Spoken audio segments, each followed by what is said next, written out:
ስሟን የሚጠራ ይድናል የሚል ማርያም ስለ ሰዎች ሁሉ ኃጢያት ሞታለች የሚል ታገኛለህ። አሁን ብታነቡ ኃጢያተኞች ሁሉ በኪዳንሽ ይጸድቃሉ እለ ይገብሩ ተስካረኪ ተስካረሽንም ያደረጉ ስለ ሰዎች ኃጢያት ደሟን አፍስሳለች። እንግዲህ መቼ እንደተሰቀለች አናውቅም። ለማርያም የተሰጣት ኪዳን በመጽሐፍ ቅዱስ የእግዚአብሔር ቃል አለ ወይ ነው።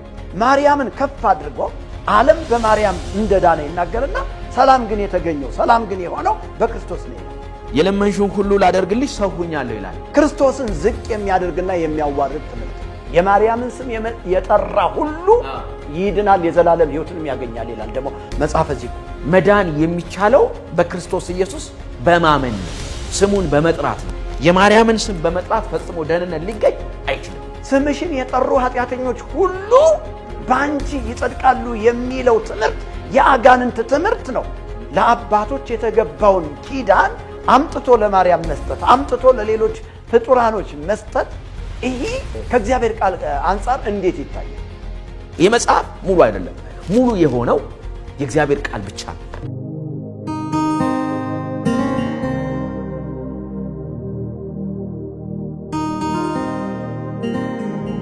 ሰላምና ጸጋ ለእናንተ ይሁን። የጽዮን ቲቪ ኢትዮጵያ ተመልካቾችና አድማጮቻችን በያላችሁበት ሰላማችሁ ይብዛ። ዛሬ እንደገና ከወንድሜ መርጌታ ምስጢሩ ጋር አንዳንድ ውይይቶችን ልንወያይ በዚህ አለን። ለዩቲዩብ ቻናላችን አዲስ ከሆናችሁ ሰብስክራይብ፣ ላይክ፣ ሼር እያደረጋችሁ መልእክታችን ለሌሎች ተደራሽ እንድታደርጉልን በትህትና እንጠይቃለን። አብራችሁን ቆዩ። ወንድሜ መርጌታ እንደምን አለ? እግዚአብሔር ይመስገን። ጌታ የተባረከ ይሁን። እንግዲህ ዛሬ ደግሞ አንዳንድ ጉዳዮች ላይ እንወያያለን፣ እናወራለን። ምናልባት እንደ መግቢያ የሚሆን አንድ የኦርቶዶክስ እምነት ተከታይ ጓደኛ የሆነ እንዲህ በአንዳንድ ጉዳዮች ላይ ስናወራ፣ መንፈሳዊ ነገሮች ላይ ስናወራ ያለኝን ሐሳብ በመግለጽ ልጀምር ነው። እንዲሁም ደግሞ ለዛሬ ውይይታችንም እንደ ግባት የሆነልኝ ይሄ ነው እና እሱን ትንሽ ጠቆም አድርጌ ወደ ውይይታችን እንገባለን። እሱ ምንድነው? እንዲሁ መንፈሳዊ ነገሮችን ውይይት ስናደርግ በእመቤታችን ድንግል ማርያም ዙሪያ እያለ ያወራይ ስለነበረ በስሟ ዝክርን የዘከረ እንዲሁም ደግሞ ልጆቹን በስሟ የጠራ እንደሚድን ያወራይ ነበር። እኔ በሱ ዙሪያ ስለጠየቅኩት ማለት ነው። እና ይሄ እኮ መጽሐፍ ቅዱስ ላይ የለም፣ መጽሐፍ ቅዱሳዊ አይደለም፣ ከየት አምጥተው ነው ብዬ ጠየቅኩት። በዚህን ጊዜ ምንድን ያለኝ እቺን አንድ ጥሩ መጽሐፍ ጋበዘኝ። እቺ መጽሐፍ አለችና ድርሳነ ኪዳነ ምሕረት ትላለች እና እቺን ሲጠቁመኝ እቺን መጽሐፍ አነበብኳት እና ወንድሜ ያው እኔን ከገባሁበት ጥፋት ሊያድነኝ ነው የጠቆመኝ። እቺን መጽሐፍ ወደ ጥፋት እየሄድክ ነው ብሎ ነው፣ ትክክለኛው መንገድ ላይ አይደለህም ብሎ ነው እቺን መጽሐፍ የጠቆመኝ። እኔ ግን እቺን መጽሐፍ ካነበብኳት በኋላ እንደገና ብዙ ጥያቄዎች ተፈጠሩብኝ ማለት ነው። እና እስኪ እቺን መጽሐፍ እንደ ግባት እንጠቀምና አንዳንድ ነገሮችን ካነበብኩት አነሳለሁ። ከዛ በኋላ ካንተ ጋር ውይይት እናደርጋለን ማለት ነው። እንግዲህ ፈቃደኛ ከሆንክ ፈቃደኝነትህን ንገረኝ። መልካም አስታወስከኝ። እንዲያው ስምሽን የጠራ ምናምን ስትል ዘጸዋ ስመኪ ወለዘገብረ ተስካረኪ ምህር ለኪ ነው የሚለውና ጥሩ ያወያየናል ብዬ አስባለሁ። እስኪ ልትወያይበት ያሰብከውን ሐሳብ እንድንወያይበት የምትፈልገውን ነገር አንሳና እንቀጥላለን። አዎ በጣም ጥሩ።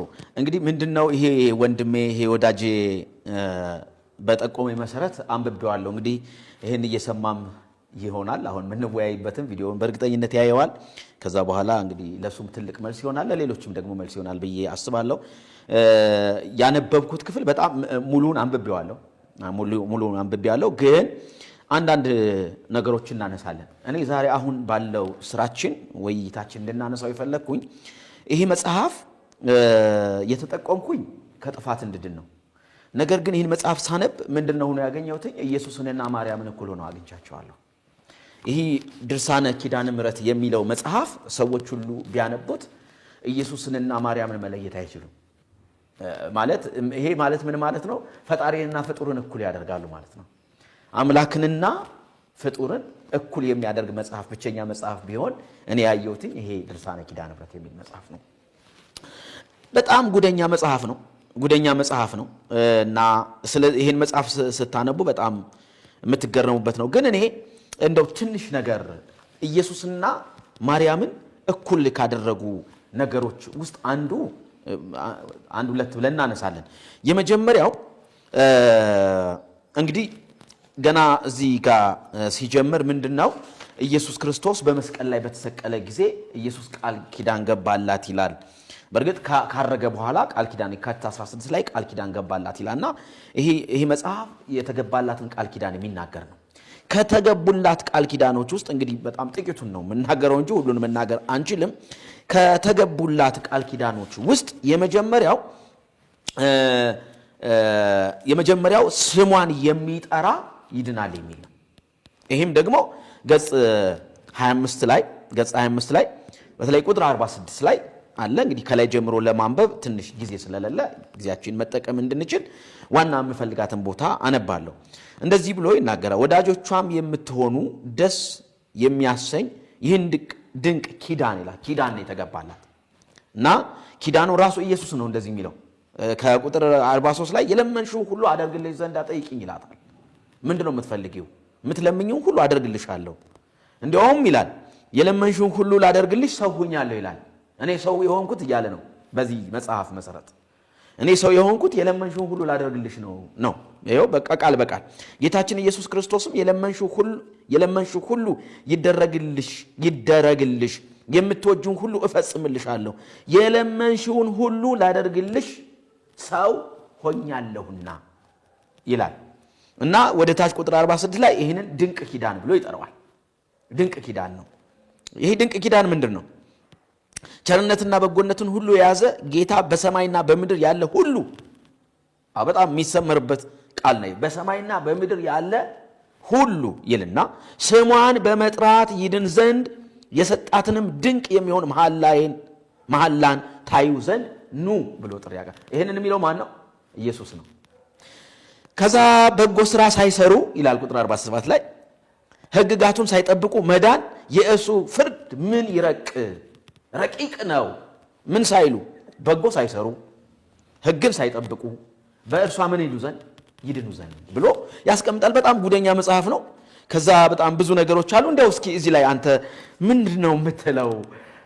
እውነት የመጀመሪያ እውነት ኢየሱስ ሰው የሆነው የማርያምን ልመና ለመስማት ነው? ማርያም የምትለው ልታደርግ ነው? የመጀመሪያ ይሄን ልጠይቅህ። እንደዛ ነው? ሌላውስ እውነት ስሟን የሚጠራ በሰማይና በምድር ያለ ሁሉ ይድናል? ወደ አንተ ላምጣው እስኪ። እንግዲህ መቼስ አንተ ነህ እዛ ቤት ተኮትኩተህ ያደግከውና እስኪ ምንድን ነው የምትለው እዚህ ሐሳብ ላይ? በጣም ደስ የሚል ጥያቄ ነው ያነሳኸው። በጣም ብዙዎች ይማሩበታል ብዬ አምናለሁ። አንተ አሁን ድርሳነ ኪዳነ ምሕረት ነው ይዘህ የመጣው። ድርሳነ ኪዳነ ምሕረትን ብቻ ስላየህ እንጂ በኢትዮጵያ ኦርቶዶክስ ተዋሕዶ ቤተክርስቲያን ወደ 17 የሚሆኑ መጽሐፍቶች በማርያም ስም የተጻፉ መጽሐፍቶች አሉ። 17 የሚሆኑ መጽሐፍቶች በአጠቃላይ የሚናገሩት ስምሽን የጠሩ ይጸድቃሉ ነው የሚሉት። ዝክርሽን የዘከረ ይጸድቃል ነው የሚለው። በአንቺ ዓለም ዳነ ነው የሚለው። ፍጥረት ሁሉ አንቺን ለማመስገን ተፈጠረ ነው የሚለው። ታምረ ማርያምንም ጠይቀው፣ ድርሳነ ጽዮንም ጠይቀው፣ ድርሳነ ኪዳነ ምሕረትንም ጠይቀው፣ ሰኔ ጎልጎታንም ጠይቀው፣ ራእየ ማርያምን ጠይቀው፣ በአጠቃላይ በማርያም ስም የተጻፉ ይሄ ዚቅ የሚባለው መጽሐፍ ራሱ እኔ ዛሬ ይዤው መጥቻለሁ። ራሱ ዚቁንም እናየዋለን ከዚህ ጋር አንተ ካነሳው ሐሳብ ጋር እና እሱ ላይ እያለ ያለው እንዲያውም ወደ ኋላ አላነበብከው ሊሆን ይችላል እንጂ አስታወስከኝ እንጂ ምንድነው ዘጸዋ ስመኪ ወለዘ ገብረ ተስካረኪ እምህር ለኪ። ይሄን ከማለቱ በፊት በስምሽ ቤተክርስቲያን ያሳነጸ አይደል የሚለው? እውነት ነው። በስምሽ ቤተክርስቲያን ያሳነጸ በቃል ኪዳንሽ የተማመነ ከዛ ደግሞ ወንድ ልጁን ወይም ሴት ልጁን ደግሞ በስምሽ የጠራ የተራበ የሚያበላ የተጠማ የሚያጠጣ ሁሉ የዘላለም ሕይወት ያገኛል። ስለዚህ ይሄ ትምህርት ኢየሱስ ክርስቶስ የሰራውን ያንን ቀራንዮ ላይ የተከፈለውን ዋጋ ውድቅ የሚያደርግ ነው። አሁን ከሱ ሐሳብ ጋር የሚሄደውን እዚህ መጽሐፈ ዚቅ ላይ እንመልከት። እሺ መጽሐፈ ዚቅ በዘመነ ጽጌ የሚዜም ገጽ 34 ላይ ማንም ሰው ገብቶ ማየት ይችላል። በእርግጥ ይሄ በግዕዝ የተጻፈ ነው፣ እስካሁን አልተተረጎመም። እየተረጎምን ለአድማጭ ተመልካቾቻችን መናገርና ማስተማር እንችላለን። ይጸድቁ ኃጥአን በኪዳንኪ ለይገብሩ ተስካረኪ ወጸውዑ ስመኪ። ተመልከት፣ ሲተረጎም እንደዚህ ነው። ይጸድቁ ኃጥአን በኪዳንኪ፣ ኃጢአተኞች ሁሉ በኪዳንሽ ይጸድቃሉ። ተመልከት፣ ኃጢአተኞች ሁሉ በኪዳንሽ ይጸድቃሉ። እለ ይገብሩ ተስካረኪ፣ ተስካረሽንም ያደረጉ፣ ወጸውዑ ስመኪ፣ ስምሽንም የጠሩ ሁሉ ባንቺ ይጸድቃሉ።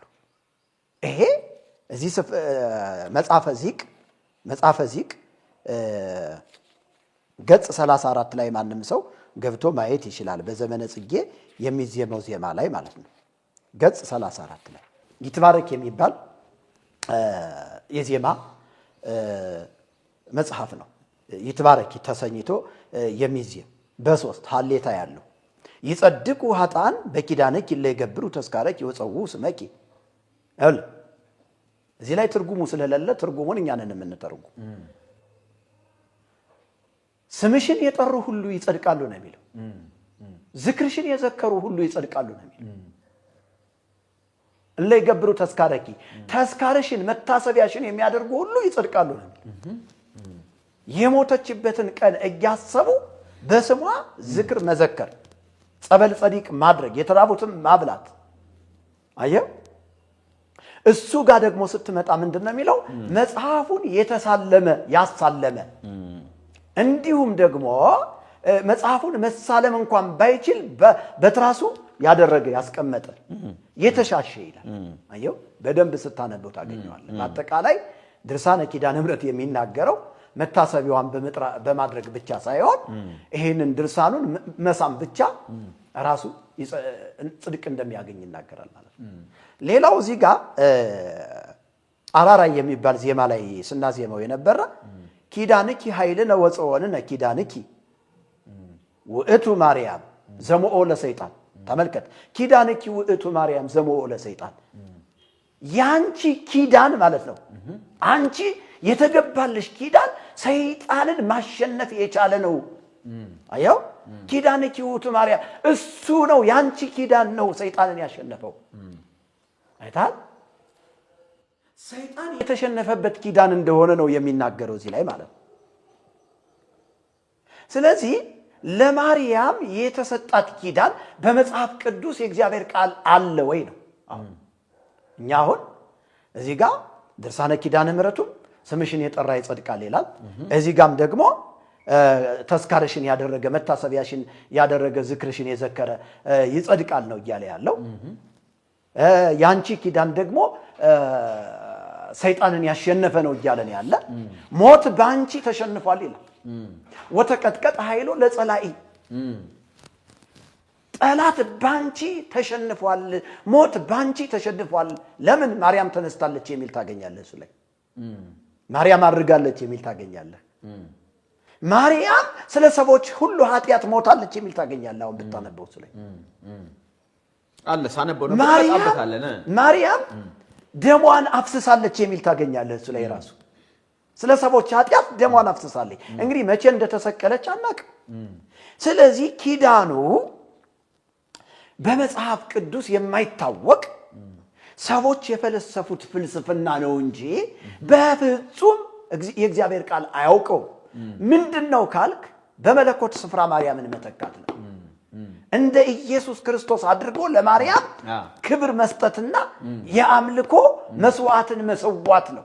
ይሄ የተጠናወታቸው ደባትራኖች ናቸው መጽሐፉን የጻፉት። ኪዳን የሚባለው ዜማ ላይ ደግሞ ካህናቶቹ በጠዋት ተነስተው ብኪ ድህነ ዓለም ወበወልድኪ ኮነ ሰላም ይሏታል። ባንቺ ዓለም ዳነ ማለት ነው። ብኪ ድህነ ዓለም ማለት ባንቺ ዓለም ዳነ ወበወልድኪ ኮነ ሰላም፣ በልጅሽ ደግሞ ሰላም ሆነ ይላል። አሁን ይሄ ማርያምን ከፍ አድርጎ ዓለም በማርያም እንደዳነ ይናገርና ሰላም ግን የተገኘው ሰላም ግን የሆነው በክርስቶስ ነው ይላል። አየው፣ ሰላምና ድህነት ፈጽሞ የማይገናኙ ናቸው። አንድ ሰው እኮ ሰላም የሚያገኘው እኮ ሲድን ነው፣ ሲያርፍ ነው። ዋው አይደል እንዴ? በትክክል። ስለዚህ በዓለም ሁሉ ባንቺ ዳነ ይልና ሰላም ደግሞ በክርስቶስ ሆነ ሲል ክርስቶስን ዝቅ የሚያደርግና የሚያዋርድ ትምህርት ነው። ስለዚህ ኪዳነ ምህረት የሚለው ከስያሜው ጀምሮ እንኳን ብንመለከተው ከስነ አፈታቱ እንኳን ጀምሮ ብንመለከተው ለማርያም የሚገባ አይደለም። ለማርያም የሚገባ አይደለም። ስለዚህ ኪዳነ ምህረት ተብሎ ለማርያም ኪዳን ተሰጧታል ተብሎ የተሰራው ትምህርት ይህ መጽሐፍ ቅዱሳዊ ሆኖ እናገኘዋለን ማለት ነው። ብዙ ጊዜ እንደመነሻ ኦርቶዶክሳውያኑ ለማርያም ኪዳን ተሰጧታል ብለው የሚጠቅሱት ጥቅስ አለ መዝሙር 89 ላይ። እሺ መዝሙር 89 ቁጥር 3 አካባቢ ለዳዊት የተሰጠው ኪዳን አለ። እስኪ ለባሪያዬ ለዳዊት ምናልባት መጽሐፍ ካለህ እሱን ማንበብ እንችላለን። በጣም ብዙ ሰዎች ከስልኩ ላይ እስቲ መዝሙር 89 አካባቢ ላይ ቁጥር 3 የሚናገረውን የእግዚአብሔርን ቃል እንየው እስቲ። አሁን ኦርቶዶክሳውያኑ በብሉይ ኪዳን የነበረውን ለአባቶች የተገባውን ኪዳን አምጥቶ ለማርያም መስጠት፣ አምጥቶ ለሌሎች ፍጡራኖች መስጠት ይሄ ከእግዚአብሔር ቃል አንፃር እንዴት ይታያል? ምናልባት ይህንን ማየት ስለምንችል ማለት ነው። ለዳዊት የተባለው ነው አይደለ? 89:3 ላይ ከመረጥኩት ጋር ቃል ኪዳኔን አደረግኩ ለባሪያዬም ለዳዊት ማልሁ እያለ ይቀጥላል። በጣም ጥሩ። አሁን ይሄ ብዙ ጊዜ አሁን ሚዲያ ላይ ገብተን ስናገለግል ኦርቶዶክሳውያኑ መልስ ነው ብለው የሚሰጡን ይሄንን ነው። ይሄ እንዴት መልስ ሊሆን ይችላል? ማርያም አልነበረችም በዛን ጊዜ። ማርያም አልነበረችም፣ ጀመርም የለችም። ደግሞም የተገባውም ቃል በቃል ዳዊት እያለ። ለምሳሌ ቀላል የሆነ ምሳሌ እናንሳ። አሁን ታላቅ መጽሐፍ በገበያ ላይ ዋለ፣ በማር የተለወሰ መርዝ።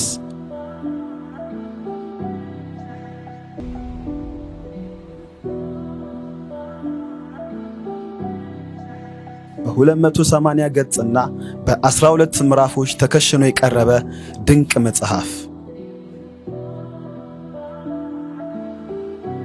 በመርጌታ ሚስጥሩ መዝገቡ የተጻፈው በማር የተለወሰ መርዝ የሚል ርዕስ የተሰጠው ይህ መጽሐፍ የመናፍስቱን አሰራርና ወደ ጽድቅ መንገድ እንዴት መሄድ እንዳለብን ጥረት ተባለና በግሩም ቋንቋ የሚነግረንን ይሄንን መጽሐፍ በእጅ ማስገባት አንድም ለእውቀት አንድም ለመዳን ዋና ቁልፍ ስለሆነ እንዳያመልጦ።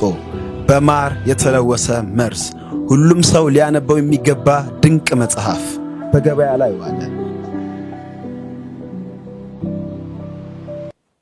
ዶክተር አብይ እንዲያው ማንሳቱ በመልካም ስለሆነ ባነሳው ችግር የለም ብዬ ነው።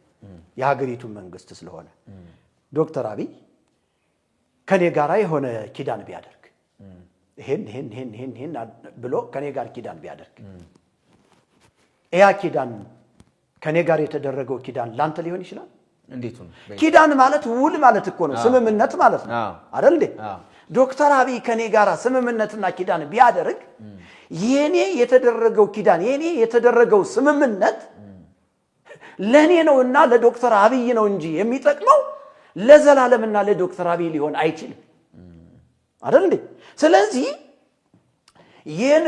የንጉሱን የዳዊትን ኪዳን አምጥቶ ለማርያም መስጠት ይሄ ስርቆት ነው፣ ሌብነት ነው ብዬ ነው የማምነው።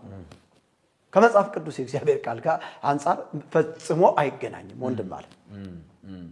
ዋው በጣም ግሩም ነው። እንግዲህ መጽሐፍ ቅዱስ ምን ይላል ወደሚለው መመለስ ጥሩ ነው። መጽሐፍ ቅዱስ ሐዋርያት ሥራ ምዕራፍ 2 ቁጥር 21 ላይ ይመስላኛል የጌታን ስም የሚጠራ ሁሉ ይድናል። ድርሳነ ኪዳነ ምሕረትና ዚቁ ደግሞ ምን ይላል? በስሟ የዘከረ በስሟ ያበላ ያጠጣ ወንድ ልጁንና ሴት ልጁን በሷ ስም የጠራ። ሲጀመር ወንድ ልጅ እንዴት ነው በማርያም ስም የሚጠራው? ገብረ ማርያም ተብሎ ገብረ ማርያም የኔም ስሜ ድሮ ገብረ ማርያም ነው የሚባለው። ስለዚህ በነገራችን ላይ ያንተና የኔ ስም አንድ ነው። ረስተው ካለ ገብረ ማርያም ምን ልክ እኔ ያው ዳግመኛ ከተወለድኩ በኋላ ያኛውን የድሮን ስም ልረሳው እና አይ መጽሐፍ ቅዱስ ምንድን ነው የሚለው? የጌታን ስም የሚጠራ ሁሉ ይድናል። አሁን እንዲያውም አስታወስከኝ አንተ በሷስ መዳን አይቻልም። እንዲያውም አስታወስከኝ በቃ ማለት ቁርጣቸውን ይወቁታል።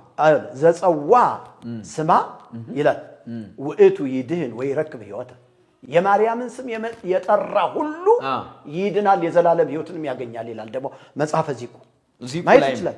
አዎ ቅድም ያነበብኩት የድርሳነ አየው ዘጸዋ ስማ ውእቱ ይድህን ወይ ረክብ ሕይወተ ስሟን የጠራ ይድናል የዘላለም ሕይወትንም ያገኛል። የጠራ ሁሉ ነው የሚለው የጠራ ሁሉ ይድናል የዘላለም ሕይወትንም ያገኛል ይላል የመጽሐፈ ዚቅ። እኔ ለዚህ ምላሽ ይሆናል ብዬ የእግዚአብሔርን ቃል ለአድማጮቻችን የምጋብዛቸው ሮሜ 3 ቁጥር 23 ጀምሮ ያለው መጽሐፍ ቅዱስ የእግዚአብሔር ቃል ሁሉ ኃጢአትን ሰርተዋልና የእግዚአብሔርን ክብር ጎድሏቸዋል ይልና በክርስቶስ ኢየሱስ በተደረገው ቤዛነት በኩል እንዲያው በጸጋው ይጸድቃሉ። አየው ይሄንን ውድቅ ያደረገ ነው። አየው ይጸድቁ ኃጣን በኪዳንኪ እለ ይገብሩ ተስካረኪ ወጸው ስመኪ ስምሽን የጠሩ ኃጢአተኞች ሁሉ ባንቺ ይጸድቃሉ የሚለው ትምህርት የአጋንንት ትምህርት ነው። ሁሉ ኃጢአትን ሰርተዋልና እግዚአብሔርም ክብር ጎድሏቸዋል በክርስቶስ ኢየሱስ በተደረገው ቤዛነት በኩል እንዲያው ይጸድቃሉ የሚለውን ትምህርት አሽቀንጥሮ ጥሎታል ማለት ነው። ውድቅ አድርጎታል ማለት ነው። ሌላው ከዚህ ከመጽሐፈ ዚቁ ተነስተን ቲቶ መጽሐፍ ምዕራፍ 3 ቁጥር 3 እስከ 6 ብናየው ምን ይላል? እናንብቡ። እንግዲህ ምንድነው ተመልካቾቻችን ይህንን ውይይት ስናደርግ በዚቁ መጽሐፍም ይሁን በዚህ በድርሳነ ኪዳነ ምሕረት ላይ ውይይት ስናደርግ ከመጽሐፍ ቅዱስ አንፃር እንደማያስኬዱ ማሳየት ይፈልጋል። መጽሐፍ ቅዱስ ምን ይላል የሚለውና ዋናው ነገራችን መጽሐፍ ቅዱስ እውነት የሆነው መጽሐፍ ቅዱስ ስለሆነ ትውልድ ሁሉ ወደ እግዚአብሔር ቃል ወደ መጽሐፍ ቅዱስ እንዲመለስ ነው። ስለዚህ ቲቶና አንብበው ቲቶ 3ን እስቲ አውጣ። ቲቶ እንግዲህ ከስልኬ ላይ ነው ዛሬ የምጠቀመው። ቲቶ ምዕራፍ 3ን አወጣና መጽሐፍ ቅዱስ ምን ይላል የሚለውን እናያለን። ምዕራፍ 3 ቁጥር 3 እስከ 6 ያለውን እስቲ እንየው። እንደዚህ ብሎ ይናገራል። ምዕራፍ 3 ቁጥር 3 እኛ ደግሞ አስቀድመን የማናስተውል ነበርንና የማንታዘዝ የምንስት ለምኞትና ለልዩ ልዩ ተድላ እንደ ባሪያዎች የምንገዛ በክፋትና በምቀኝነት የምንኖር የምንጣላ እርስ በርሳችን የምንጥላላ ነበር።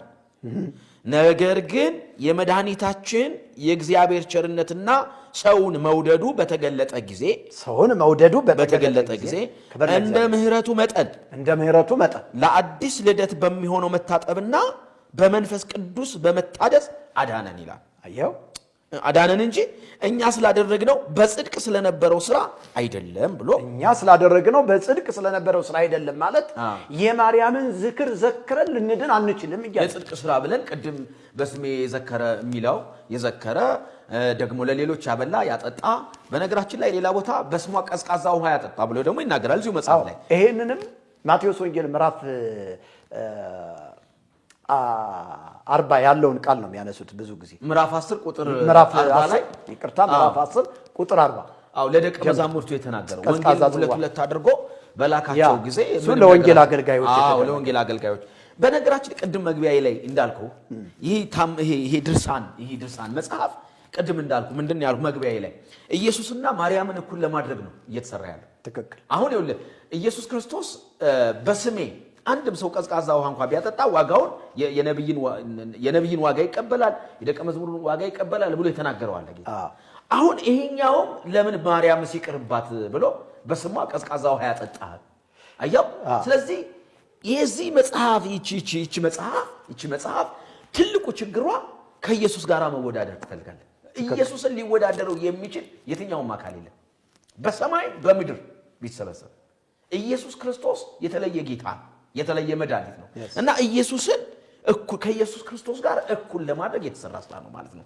እንግዲህ መጽሐፍ ሌላ ቦታም ኤፌሶን ምዕራፍ 2 ላይ ቁጥር 8 ጸጋው በእምነት አድኗቸዋል፣ ይህ ከእናንተ አይደለም፣ ይህም የእግዚአብሔር ስጦታ እንጂ ከእናንተ አይደለም፣ የእግዚአብሔር ስጦታ እንጂ ማንም እንዳይመካ ከስራ አይደለም። አሁን በስራ የምናገኘው ጽድቅ የለም፣ በማርያም ስም ዘክረን የምናገኘው ጽድቅ የለም። ልጃችንን በማርያም ስም ጠርተን ወንድ ልጃችንን ይሁን ስም ልጃችንን እምንድነው ድነት የለም፣ መዳን በሌላ በማንም የለም አይደል እንዴ? መጽሐፍ ትምህርቱ የፍጡር ባሪያ ነው የሚያደርገው። አዎ ገብረ ማርያም ስትባል የማርያም ባሪያ የማርያም ታዛዥ አየው የማርያም አገልጋይ የሚል ትርጉም ነው ያለው። ገብረ የሚለው ባርነትን መገዛትን ነው የሚናገረው። ስለዚህ ገብረ ማርያም ሲባል አንድ ሰው የእግዚአብሔር ባሪያ ገብረ ማርያም ተብሎ የእግዚአብሔር አገልጋይ ሊባል አይችልም። ምክንያቱም የማርያም አገልጋይ ተብሏል።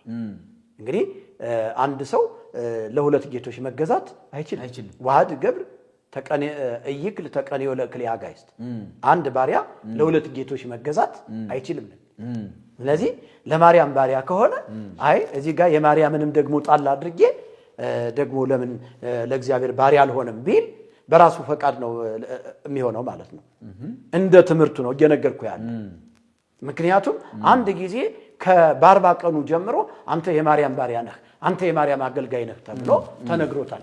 ስለዚህ ይሄ ልጅ እያደገ በሄደ ቁጥር እኔ የማርያም አገልጋይ ነኝ፣ እኔ ገብረ ማርያም ነኝ፣ እኔ የማርያም ባሪያ ነኝ እያለ ነው የሚያድገውና የሚኖረው ማለት ነው።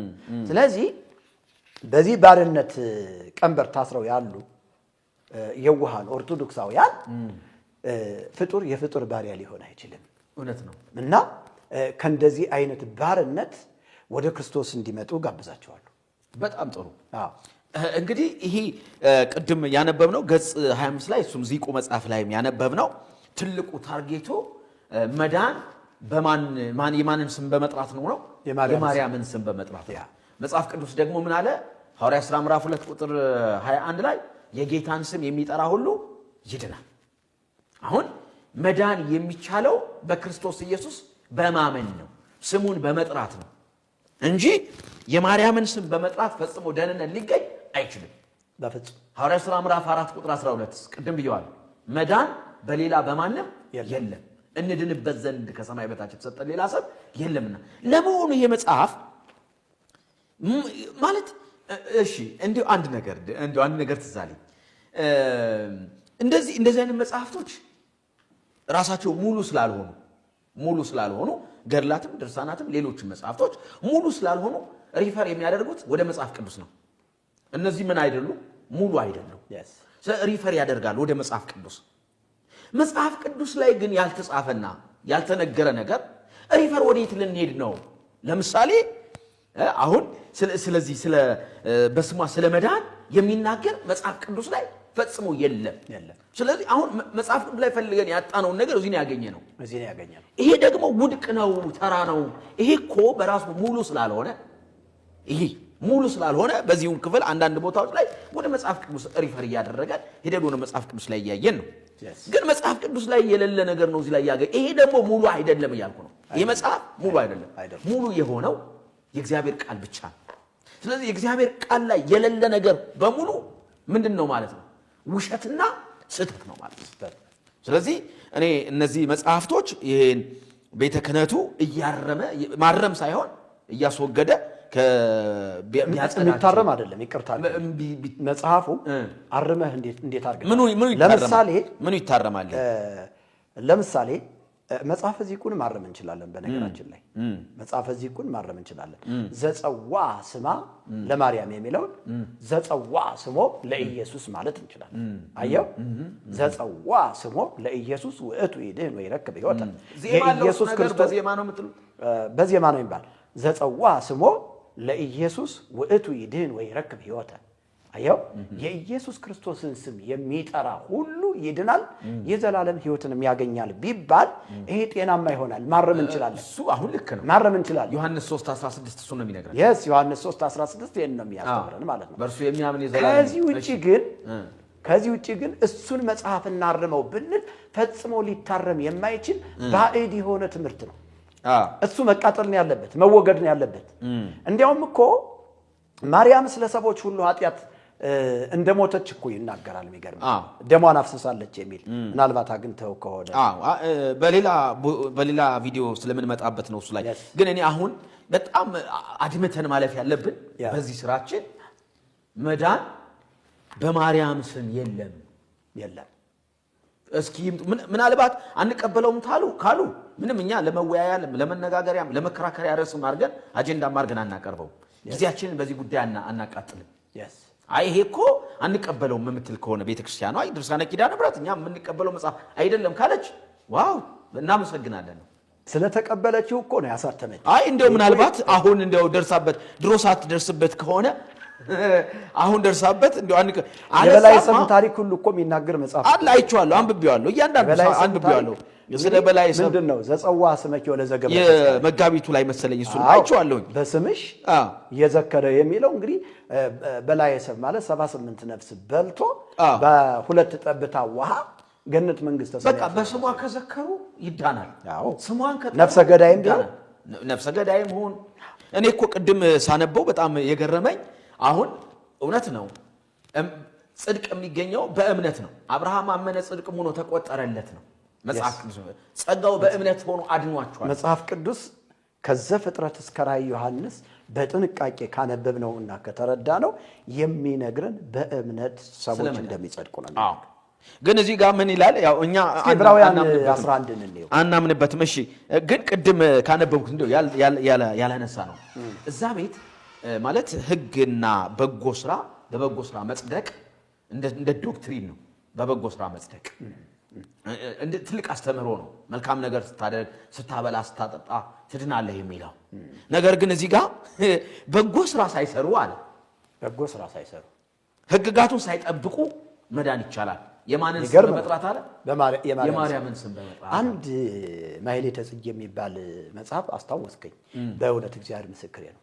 እመተሰቅለ ቁልቁሊተ ወተተክለ በሬሱ እንበለ ረድኤትኪ ድንግል ዘይክላድ ሄዶ ነፍሱ። ተመልከት። በጣም የሚገርመው ነገር ትርጉም ሲተረጎም ምንድነው? 10ቱ ቃላትን 10ቱ ትእዛዛት ኦሪትን ቢፈጽሙ 6ቱ ቃላተ ወንጌልን ቢፈጽሙ ነገር ግን ያለ ድንግል ማርያም አማላጅነት ሊድኑ አይችሉም ይላል። ይሁን እንዲያውም እመተሰቅለ ቁልቁሊታ ተዘቅዝቆ እንኳን ቢጸልይ አየው ተዘቅዝቆ እንኳን እንትን ቢሰቀል ነው እንጂ የመተሰቅለ ቁልቁሊታ እንደዚህ ተዘቅዝቆ እንኳን ቢሰቀል ያለ ረድኤትሽ ድንግል ሆይ ያላንቺ አማላጅነት 10ቱ ትእዛዛትን ቢፈጽም 6ቱ ቃላተ ወንጌልን እንኳን ቢፈጽም ሊድን አይችልም ነው የሚለው። አየው እንዲህ አይነት ትምህርት ነው ቤተክርስቲያኗ ያለ ፈጽሞ ጸረ መጽሐፍ ቅዱስ ጸረ ወንጌል የሆነ ትምህርት እንዴ የትኛው እኔ እኮ ይገርመኛል። መጽሐፍ ቅዱስ ስለ ማርያም አማላጅነት አያወራ። እንዴው ማርያምን እንኳን እንዴ እስኪ ማን ይሙት በእውነት ማርያምን ያጎላታል አያጎላትም? መጽሐፍ ቅዱስ ዓላማው አይደለም ስለ ማርያም መናገር ዓላማው አይደለም። ኢየሱስ እኮ የመጣውም የማርያምን ነገር ከማርያም በላይ መግደላዊት ማርያም በብዙ ቦታ ተጠቅሳለች። ከማርያም በላይ የነ አልዓዛር እህት የማርታ እህት ማርያም የነ ማርቆስ እናት ማርያም ተጠርታ ከማርያም በላይ ይሄው መጽሐፍ ቅዱስን መመርመር እኮ ማየት እኮ ነው። ትክክል። ከኢየሱስ እናት ማርያም በላይ ሌሎች ማርያሞች ተጠርተው እናገኛቸው። እውነት ነው። እና እነዚህ ሰዎች ይህንን አጋንንታዊ ትምህርት እንደው ከየት ነው እየሰበሰቡ ያመጡብን ነው ብለው በዚሁ በድርሳነ ኪዳነ ምሕረት ገጽ 22 ላይ ቁጥር 13 ባንቺ መላእክት እንደዚህ ይሏታል፣ ባንቺ ደህንነትን አገኘን የአምላክ ልጅ ካንቺ ሰው በመሆኑ ከጥፋት የህይወት ወደብ የወንሽን እያሉ ሰገዱላት ብሎ ይናገራል። አሁን መላእክቶች ናቸው እንግዲህ ይህንን ቃል የሚናገሩ። መላእክቶች ምን አሉ?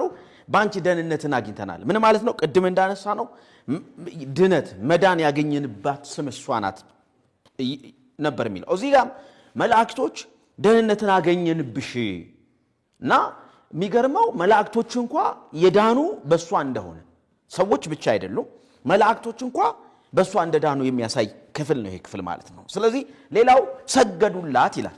ምን ማለት ነው? በሌላ ክፍል ላይም እኮ እዚሁ መጽሐፍ ላይ መላእክት ያገለግሏታል ብሎ ይናገራል እኮ። መላእክት እሷን ሊያገለግሉ እንደተፈጠሩ ይናገራል።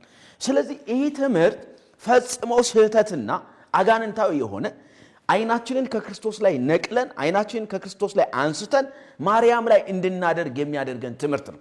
ስለዚህ ይህ ትምህርት ፈጽሞ ሊወገዝ፣ ሊከሰስ፣ ሊወጣ ከቤተ ክርስቲያን ተጠርጎ ሊወጣ የሚያስፈልግ ትምህርት ነው ማለት። ስለዚህ ይህ ድርሳነ ኪዳነ ምሕረትን መጽሐፍ ስንመለከተው በሙሉ በጣም ስተት የበዛበት ለእርምት እንኳን የማይበቃ መጽሐፍ ስለሆነ ይህንን መጽሐፍ ቤተክርስቲያኗ ልታስብበት የሚገባ መጽሐፍ ነው ለማለት እንወዳለን።